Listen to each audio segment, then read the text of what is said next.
Welcome to Herding Little Cows to the Glory of God. We are set up here in the bedroom. Mark has taken the little ones out to do something so that I can do our long video of the week. We try to do one longer video where we do some, encouragement from the Bible and some challenge from the Bible. So sometimes Mark's with me, sometimes he's not, and today he's not with me. This is a topic we've been talking about for a few weeks now as a couple, as a family, with other families we know, because it's just really something we see lacking in the church today. So what we're going to talk about today is parenting and modesty. Those are the two things that go together, that have been just a big thing we've been talking about and thinking about. So we're going to start by talking about just what the Bible says about parenting, a parent's role and a child's role.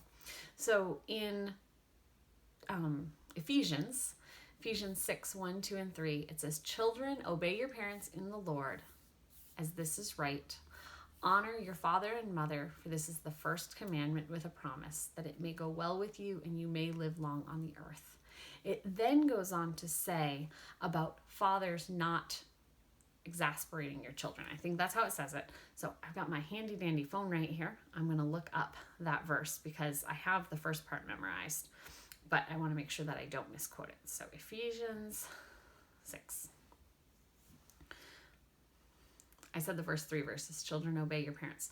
This all comes directly after Ephesians 5. Of course, Ephesians 6 comes right after 5.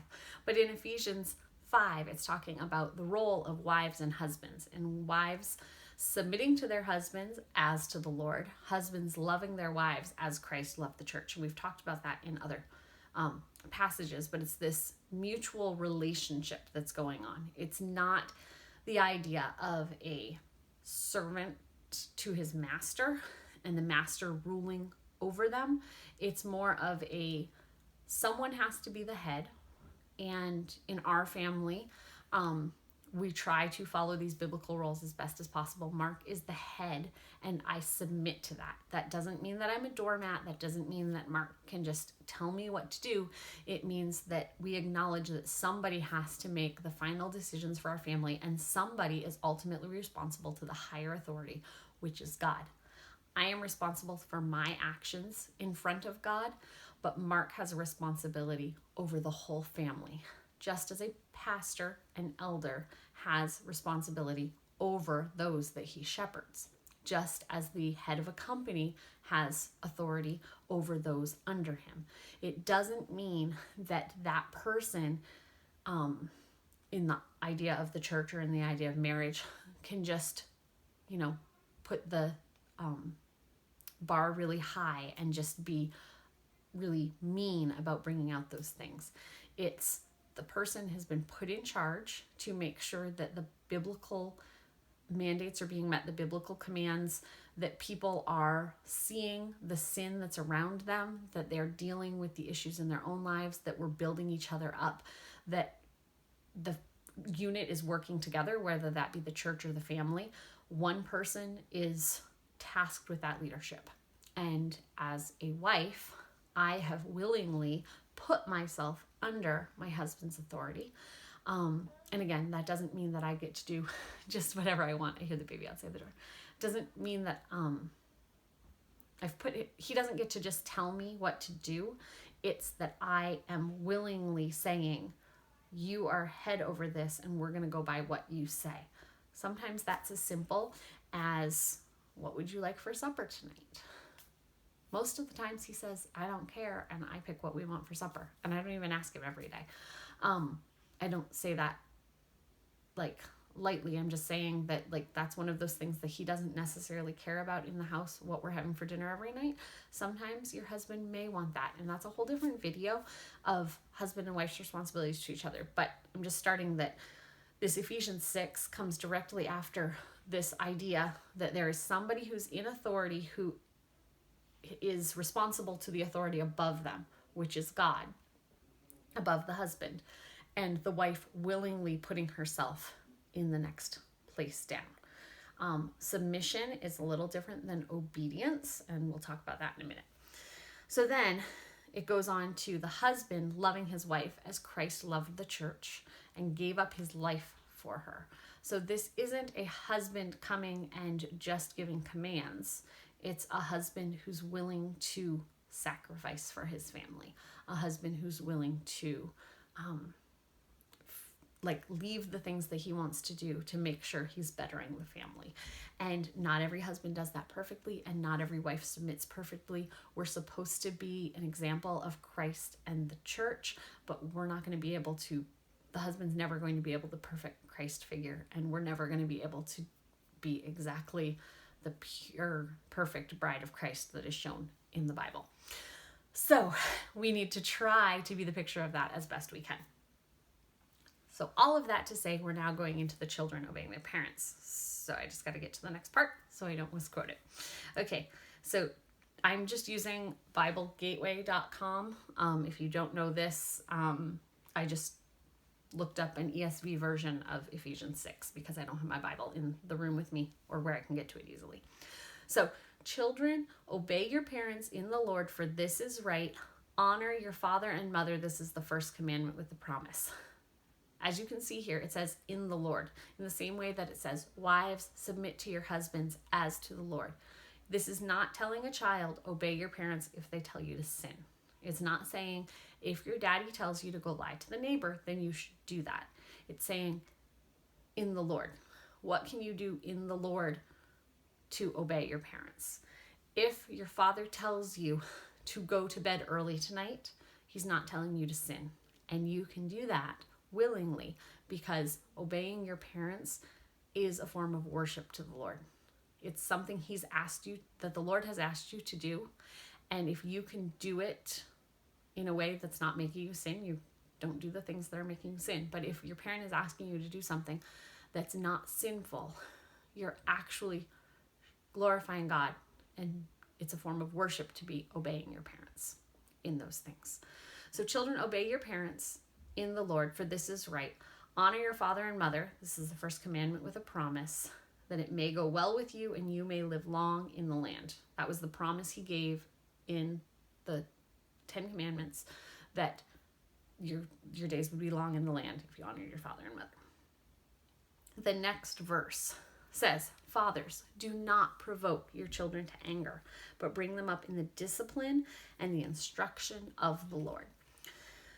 This is specifically targeted to fathers, like it says fathers there, but I think that as mothers we can learn from this passage too. There are things that we do that provoke our children to anger. Some of those things are because of our children's sinful attitudes. So if I tell my 3-year-old, you can't have a carrot, hold on, that's a bad example. You can't have your cupcake, you need to eat your carrot first.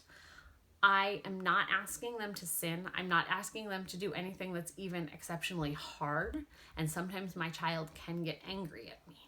That is because of their disobedient attitude. But there are other times where I ask them to do something that is just provoking them.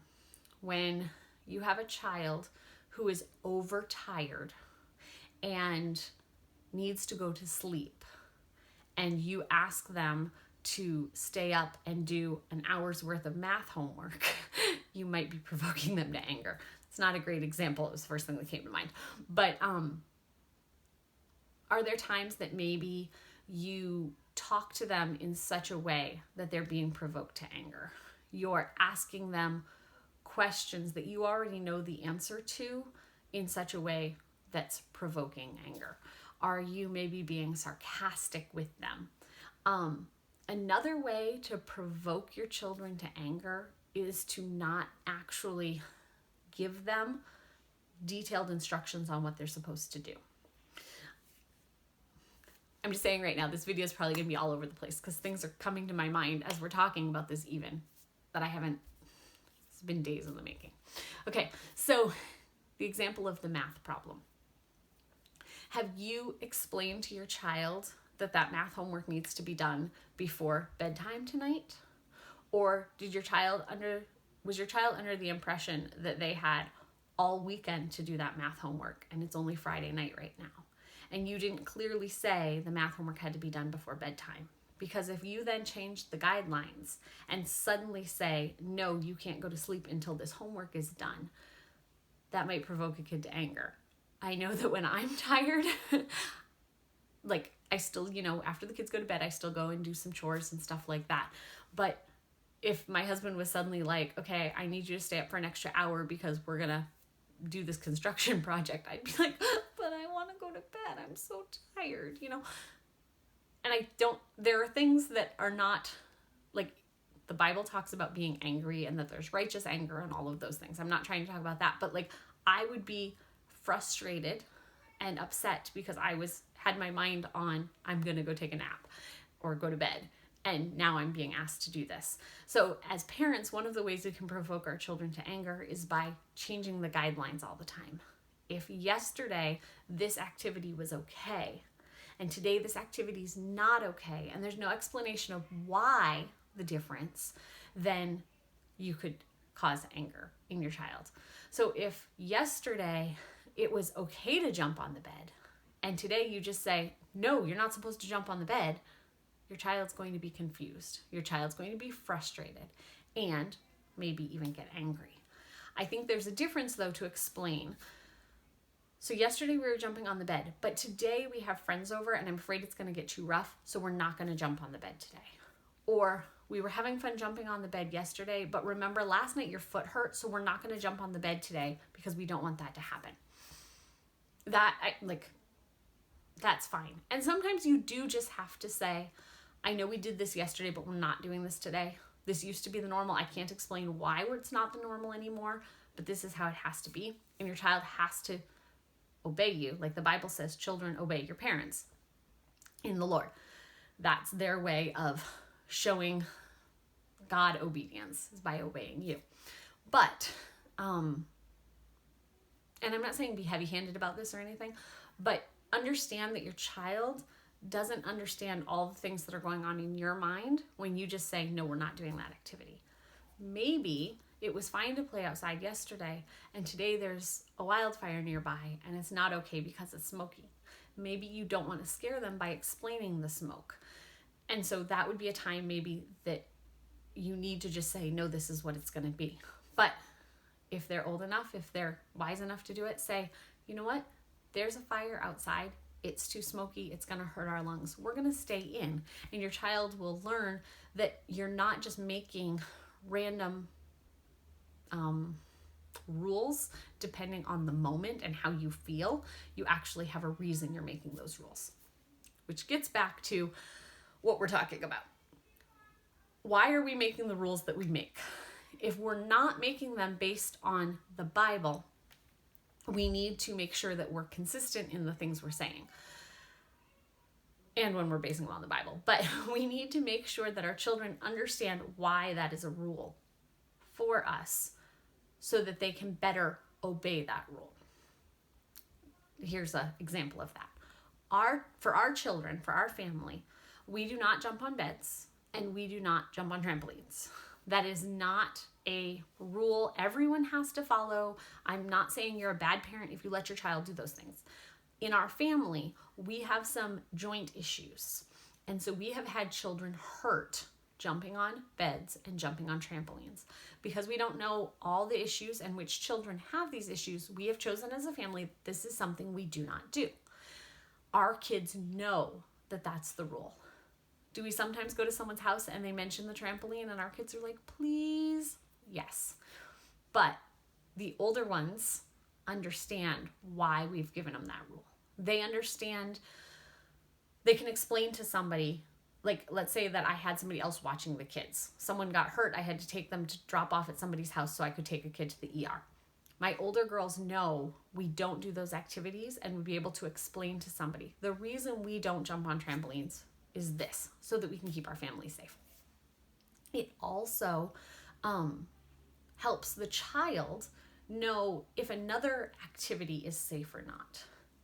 You know, the big bouncy things that you can put out in the water that, you know, people use like at the lake or whatever that you can bounce on and then jump into the water. my older kids would understand that that's like a trampoline, and they would understand that this is probably something we're not supposed to do, even though we've never been somewhere that had one of those. Does that make sense? If your child knows why the rule is in place, they're more likely to follow the rule in places where you haven't specifically stated the rule. Because there's a lot of rules we have that we would like them to apply in other situations. We all know a kid who, in math, they can tell you that 2 + 2 = 4. But if you give them the math problem, there's 2 apples over here and there's 2 apples over here, and they go, I don't know what I'm supposed to do. They know that this number 2, it's backwards for you, I guess. They know that the number 2 and the number 2 add up to 4, but they can't put it into a real life problem. If we've given our kids the example of why we do or not do certain things within our family, they can better relate it to real world issues and know why we do or don't do this. So this goes way past children obeying their parents and parents training their children, because this goes into a biblical worldview about all the things that are involved in life. When our kids see news stories, are they able to relate it to things that they've learned in the Bible because we relate them to real world activities? Or do they know that if you are a little boy named David, you can beat Goliath because God's there, but not realize that God is there in other situations too? They just understand that David can beat the giant. Does your kid not understand that God can overcome a really huge mountain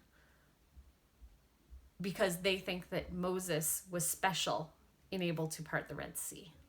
Moses was not special in any way. God gave him the ability to part the Red Sea. It had nothing to do with Moses. Moses was just being used by God.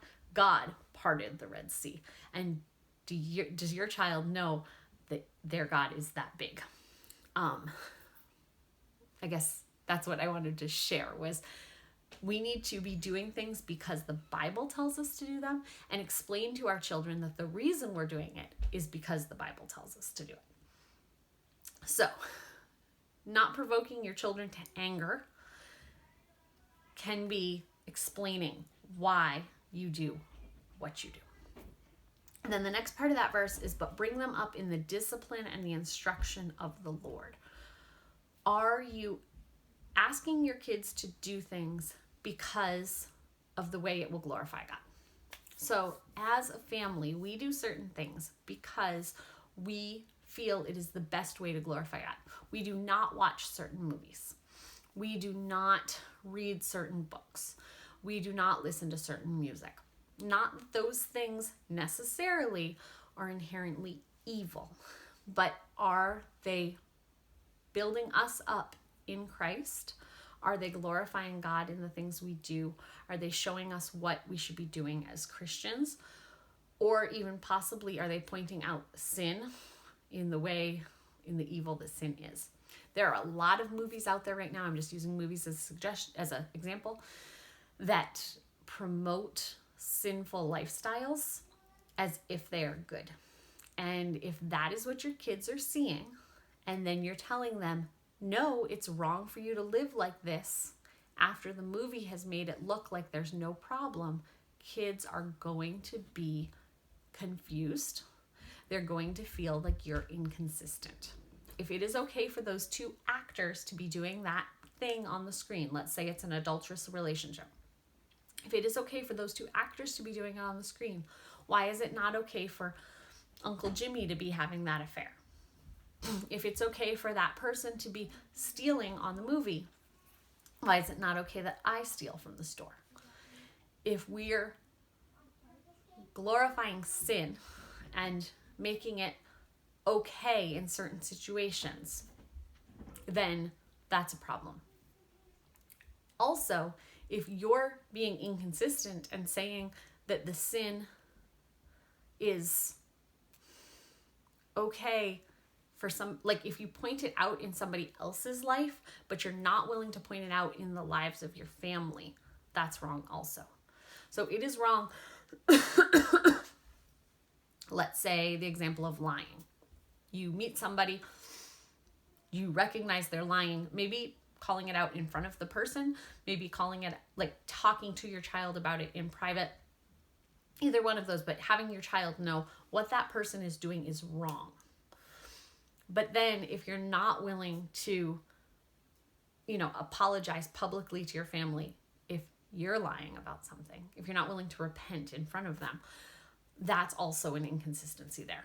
I am not saying as a family we do this perfectly, so please don't hear this as I've got this all figured out. It's just what we've been talking about recently. Are we being consistent throughout our life on what we explain to our children, how we explain the world around us? We have called out sin in front of our children about a particular situation they know about. Sometimes it's even in front of the person. That I can't say whether that's a kind of a case-by-case situation of what is your relationship with this person and how is this conversation happening, as opposed to you have to call that person out in front of everybody all the time. Because in the Bible, there is a way to walk through the steps of if a brother is sinning, how to go through that, go to him personally, and those types of things. But sometimes somebody who's living in perpetual sin, and that needs to be made clear to the parties involved. So, wow, that just went off a long tangent. Okay, so bring them up in the discipline and instruction of the Lord. Make sure that what you are teaching them to do is consistent with the Bible. And some things are not going to seem like they definitely have a Bible verse. Like, I cannot give you a Bible verse on whether our family should jump on trampolines or not.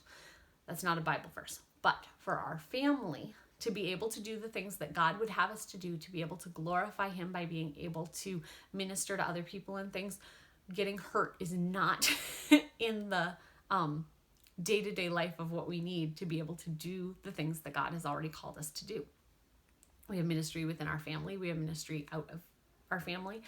And if someone in our family is hurt, like Naomi is right now, we can't do certain things to the best of our ability because one of our members is hurt. And so we stop and we take care of that hurt person. I just mentioned that Naomi has hurt her knee right now. We're waiting to get into the doctor who can't see her for a couple days.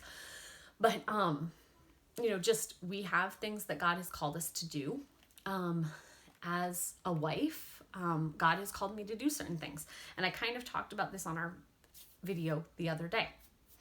I have been called to be a wife to my husband. I've been called to be a mother to my children. God has not called me to be an employee at the local hospital. I'll just pick something. My first ministry is to my husband and to my children. If I were an employee at the hospital and they asked me to work some extra overtime, I can't be doing the work that I need to here at home, which is the first ministry God has given me. And it is very easy when you get into the workforce to put your job above the needs of your children or your husband by being asked to work a little later. Could you take this project home? Could you do whatever? And I guess that just goes with the being consistent. Are we realizing where God has placed us and that there are other things we do on top of the first ministries God has given us? Or are we letting those other things get in front of those ministries? So this all was going to go back to modesty. We've been discussing modesty a lot lately in a bunch of different situations. One was just a discussion we were having with my mom recently. My mother she wears dresses sometimes, but she has never been someone who wears dresses all the time, and that's fine.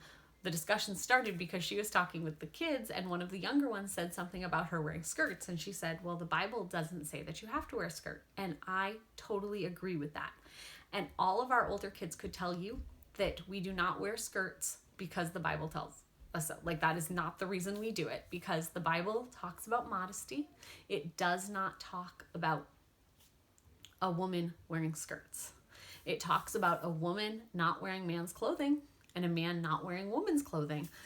And again, are we consistent on that? Because I know so many Christian camps, Christian organizations that will do like a dress up thing where they're specifically trying to get a woman to look like a man or a man to look like a woman, and find that really, really funny. And that is not, like, the Bible is against that. The Bible says do not dress like that. I'm not going to say that a woman who wears pants looks like a man, because that is not true. I've seen very modest women who are wearing pants and not a dress. But when you're trying to trick the other people to think that you're somebody of the opposite gender because of the clothes you wear, you've crossed that line, because it specifically says do not wear something. There's Bible verses that talk about the thigh being nakedness. And so as a family, we cover our thigh. If the guys wear shorts in the summer, like into the pool, we have a backyard pool, so we do go swimming in the summer. If the guys are wearing shorts, they are longer shorts, like down to the knee shorts. As a family, we've decided to wear skirts or dresses. That is our preference. It is easier for me to keep the girls modest doing that. And when I have baby tiny little girls, they wear the regular sleepers, the one piece with the legs and the arms, because when they're trying to crawl and stuff, they trip over. We have some skirts they've worn for like church and stuff, and they get kind of wrapped up in them. So I'm not saying this is a hard and fast rule. Everybody needs to kind of look at their Bibles and see what this says. This isn't me saying, here's the length of skirt and all of this stuff. But if you raise your young child at actual walking child, to dress a certain way, and then suddenly at the age of 14, the clothing they're wearing is inappropriate, even though it would have been appropriate 2 years ago, 4 years ago, what consistency are we showing with our kids? I know people who find an outfit very cute on a 2-year-old that would not let their 16-year-old wear it. I'm not saying the same size outfit, but like an outfit that covers to mid-thigh or a little above mid-thigh isn't cute on a 2-year-old if you wouldn't want to see that same thing on the 16-year-old, because you're grooming them to be the thing that you're saying you don't want them to be. So for our family, we wear skirts. We wear longer skirts. We teach our little girls to keep their dresses down. All of our little girls wear pants. And even us older girls have some leggings that we wear under our dresses so that we can be appropriate if we happen to be going somewhere where our dress may come up. Like if we were hiking or something where we would need to pull it up to safely walk somewhere. We do all of that stuff in skirts. But if something we're going to be like playing at a playground, when it's got all the holes up above you, we'll wear a pair of pants or leggings so that if someone's walking underneath us, they're not seeing things they shouldn't see. But because my older girls know to sit properly and keep their skirt down and all of those things, they're not required to wear pants all the time. But my 5-year-old little girl, she wears a skirt and she wears a pair of pants and she goes and plays with the boys on the playground. And I just remind her if I see her with her skirt up, or if she has tumbled over, oh, we need to pull your skirt down, and teaching her the ways of an older child. But being consistent with that. It's not cute for the 5-year-old to go roughhouse with the boys and then say at 14, nope, I'm sorry, that's inappropriate. That again is going to cause your child to either question you on your consistency issue